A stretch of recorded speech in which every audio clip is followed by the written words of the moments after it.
역대 22장 1절에서 9절 말씀 제가 받들어 읽습니다.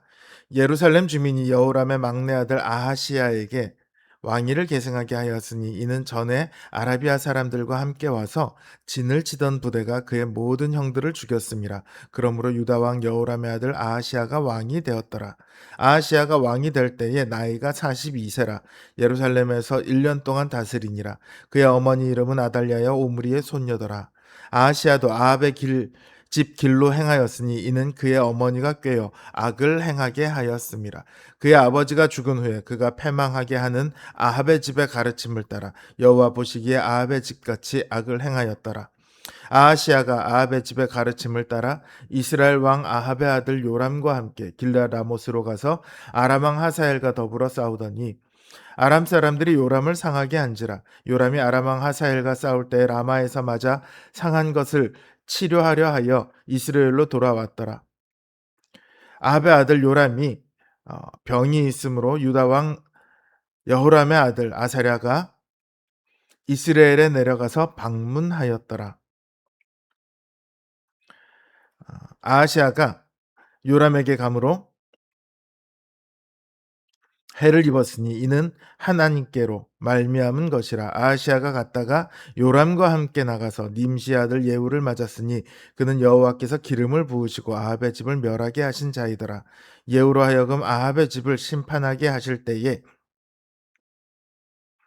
유다 방백들과 아하시아의 형제들의 아들들 곧 아하시아를 섬기는 자들을 만나서 죽였고 아하시아는 사마리아에 숨었더니 예후가 찾음에 무리가 그를 예후에게로 잡아가서 죽이고 이르기를 그는 전심으로 여호와를 구하던 여호사밧의 아들이라 하고 장사하였더라. 이 아하시아의 집이 약하여 왕위를 힘으로 지키지 못하게 되니라. 아멘.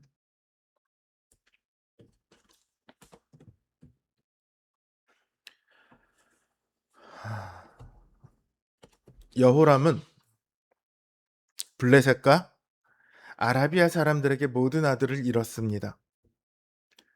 단 한 명이 살아남았어요. 막내 아들 여호아하스입니다. 여호아하스라는 이름은 히브리어이기 때문에 다르게 발음하면 아하시아가 됩니다. 남유다의 백성들은 이 아하시아를 왕으로 삼습니다. 오늘 본문은 42세에 아하시아가 왕이 되었다고 기록하고 있지만 정황상이나 다른 본문들을 보면 22세에 왕이 되었습니다. 이 아하시아는 왕이 된 후에 그 아버지 여호람과 같이 여호람처럼 행했습니다. 성경은 그가 아합의 집같이 악을 행하였다 이렇게 기록을 하고 있어요. 아하시아가 이렇게 악을 행한 것은요, 그녀의 어머니 아달랴 때문입니다. 아달랴는 자신의 아들 아하시아가 남유다의 선한 왕들을 따르는 대신에 자신의 집안인 아합의 집안을 따르도록 했습니다. 아하시아가 이스라엘 왕 아합의 아들 요람과 함께 길르앗 라못으로 갑니다. 따지고 보면 외삼촌이죠. 이 요람과 함께 편을 먹고 아람 왕 하사엘과 싸우기 위해서였습니다. 이 장면은 이전에 여호사밧 왕이 아합과 함께 아람을 쳐들어갔던 그 장면을 연상시킵니다. 그때 하나님께서는 여호사밧이 악한 왕과 함께 전쟁한 것에 대해 매우 책망하셨거든요.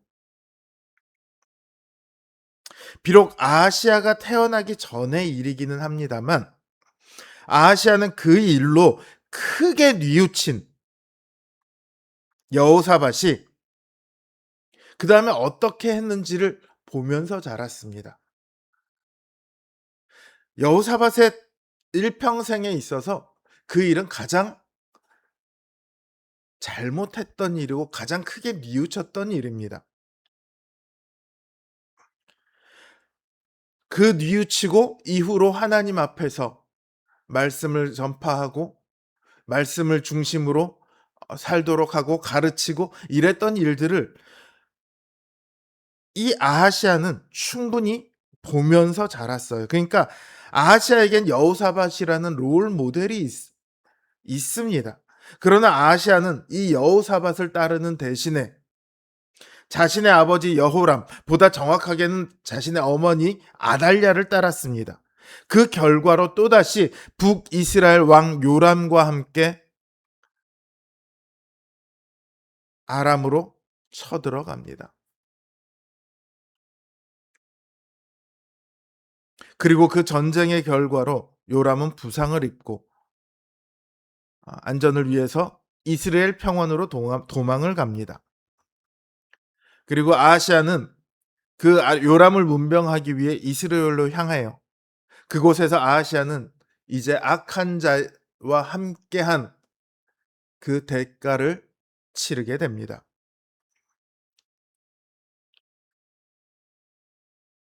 그곳에 아합의 집을 멸하기 위해 하나님께서 미리 예비하신 예후가 있었습니다. 그는 아합의 아들인 요람뿐만 아니라 아하시아와 유다 방백들 그리고 아하시아를 섬기는 사람들을 함께 죽입니다. 이들이 죽은 이유는 운이 나빠서가 아닙니다. 아이 하필 그때 예후가 있었네? 이런 게 아니에요. 예후가 사람을 죽이는데 혈안이 되어서 요람만 죽이면 되는데 아하시아 일행까지 무고하게 죽인 것이 아닙니다. 열왕기서를 보면요. 엘리사가 예후에게 기름을 부어요. 그러면서 아합의 집을 칠 때 아합에게 속한 모든 남자를 다 멸하라 이렇게 말합니다. 그러니까 아하시아가 죽은 이유는요. 어쩌다 죽은 게 아니고 그가 아합에 속한 사람이었기 때문입니다. 아하시아는 남유다의 왕입니다. 그러나 오늘 본문 3절에서 5절을 보면요. 아합의 딸인 아달랴의 사주를 받아서 아합의 집 가르침을 따라 아합의 길로 행했고 아합의 집같이 악을 행했습니다. 그러니까 아하시아는 아합의 집에 속한 사람이었어요. 아합의 집과 함께 심판을 받을 수밖에 없었던 거죠. 아하시아는 자신이 남유다의 왕이라는 것을 제대로 이해하지 못했습니다. 그랬기 때문에 남유다의 왕으로서 남유다의 왕들이 따랐던 다윗의 길이 아니라 북이스라엘의 길, 그 중에서도 매우 악하며 이스라엘의 바알 숭배를 들여온 아합의 길을 따랐습니다. 남유다의 왕은 예루살렘에 있는 성전, 곧 하나님의 집에 속한 사람이어야 합니다. 그는 다른 누구의 가르침이 아니라 하나님의 가르침을 따라야 했고 다윗의 길로 행해야 하는 사람이었습니다. 그러나 자신의 신분을 잊고 북이스라엘 왕들의 길을 따라 행했을 때 그는 북이스라엘의 왕과 함께 죽음을 맞이하게 되었습니다. 아하시아의 죽음은 오늘 우리에게 우리의 소속이 어디인가를 묻습니다. 아하시아의 육신은 하나님의 집이 있는 예루살렘에 있었습니다. 그러나 그의 영혼은 북이스라엘 아합의 집에 있었습니다. 그는 겉으로는 하나님의 집에 속해 있는 것처럼 보였지만 실상은 여호와의 집이 아닌 아합의 집에 속해 있었던 겁니다. 우리 신자들도요. 하나님의 집에 거하지만 실상은 하나님의 집이 아닌 다른 집에 소속되어 있을 수 있습니다. 성경을 보면 교회 역사를 보면 그런 사람들은 아주 많이 있습니다.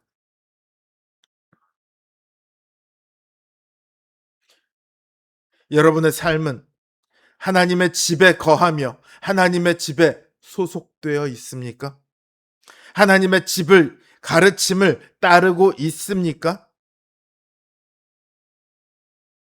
하나님의 집에 속한 사람은 하나님의 백성들과 함께 복을 받을 것입니다.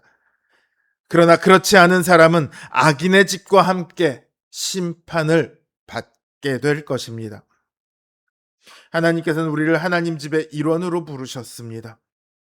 그러니 하나님 집의 가르침을 따르고 하나님의 자녀된 길을 행하여 하나님의 집에 소속된 자로 늘 복된 자리에 서야 하지 않겠습니까? 우리 성도님들의 삶이 언제나 하나님의 집 안에 거하기를 주님의 이름으로 기원합니다.